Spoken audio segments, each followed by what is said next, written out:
Ya, assalamualaikum warahmatullahi wabarakatuh. Saya Siti Hasanah dari jurusan Tarbiyah semester 5 FKDT. Video ini dibuat untuk memenuhi salah satu tugas UAS mata kuliah pendalaman PAI dengan dosen pengampu Bapak Taufik Fauzan Ginanjar MPD. Yang pertama, saya akan mendemonstrasikan Quran Surat An-Nisa ayat 59 beserta artinya, dan dilanjut dengan tafsiran. A'udzu billahi minasyaitonir rajim. Bismillahirrahmanirrahim. Ya ayyuhallazina amanu atiiullaha wa atiiur rasul wa ulil amri minkum. Fa in tanazatum fi syai'in furudduhu ilallahi wa rasula in kuntum tu'minu billahi wa bil yaumil akhir zalika khairu wa ahsanu ta'wila, yang artinya, wahai orang-orang yang beriman, taatilah Allah dan taatilah Rasul atau Muhammad dan ulil amri atau pemegang kekuasaan di antara kamu. Kemudian jika kamu berbeda pendapat tentang sesuatu, maka kembalilah kepada Allah atau Al-Quran dan Rasul atau sunnahnya. Jika kamu beriman kepada Allah dan hari kemudian, maka yang demikian itu lebih utama bagimu dan lebih baik akibatnya. Yang pertama, tafsiran surat An-Nisa ayat 59 dari At-Tarbawi, yaitu yang pertama, ketaatan mutlak kepada Allah dan Rasulnya. Yang kedua, taat kepada pemimpin. Ya, taat pada pemimpin adalah perintah untuk taat kepada pemimpin di antara manusia. Yang ketiga, kembali kepada Al-Quran dan hadis. Al-Quran dan hadis adalah sebagai sumber hukum. Apabila ada perselisihan, maka sebaiknya dikembalikan kepada keduanya. Kalau menurut Ibnu Katsir, ialah ulil amri di antara kamu ada yang berpendapat bahwa yang dimaksud dengan ulil amri ialah para pemimpin, dan ada pula yang mengatakan bahwa mereka adalah para ulama.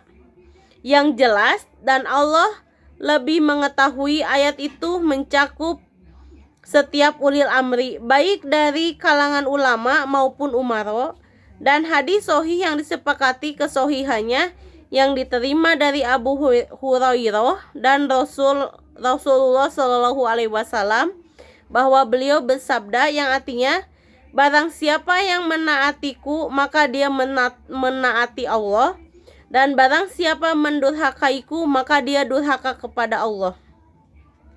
Berarti dia mendurhakai aku.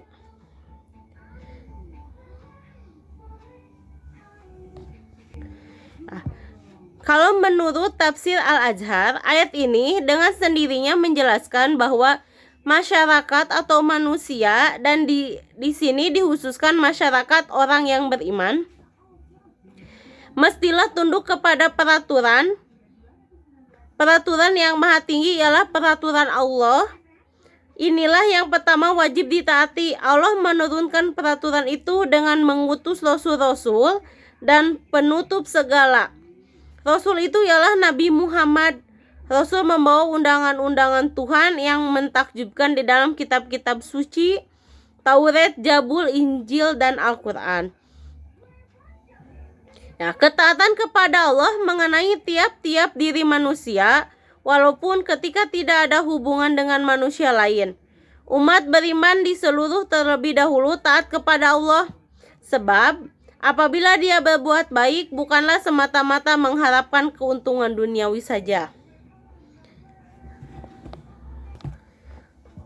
Ya, kalau menurut tafsir Al-Misbah ialah, wahai orang-orang yang beriman kepada ajaran yang dibawa Muhammad, taatilah Allah, Rasul-Rasulnya, dan penguasa umat Islam yang mengurus urusan kalian dengan menegakkan kebenaran, keadilan, dan melaksanakan syariat.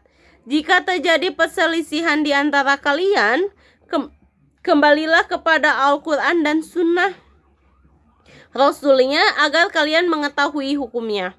Karena Allah telah menurunkan Al-Quran kepada kalian yang telah dijelaskan oleh Rasulnya. Di dalamnya terdapat hukum tentang apa yang kalian perselisihkan. Ini adalah konsekuensi keimanan kalian terhadap Allah dan hari kiamat. Al-Quran itu merupakan kebaikan bagi kalian, karena dengan Al-Quran itu kalian dapat berlaku adil dalam memutuskan perkara-perkara yang kalian perselisihkan. Selain itu, akibat yang akan kalian terima setelah memutuskan perkara dengan Al-Quran adalah yang terbaik, karena mencegah perselisihan dan menjurus kepada pertengkaran dan kesesatan. Terima kasih, hanya segitu yang bisa disampaikan. Mohon maaf apabila ada kesalahan.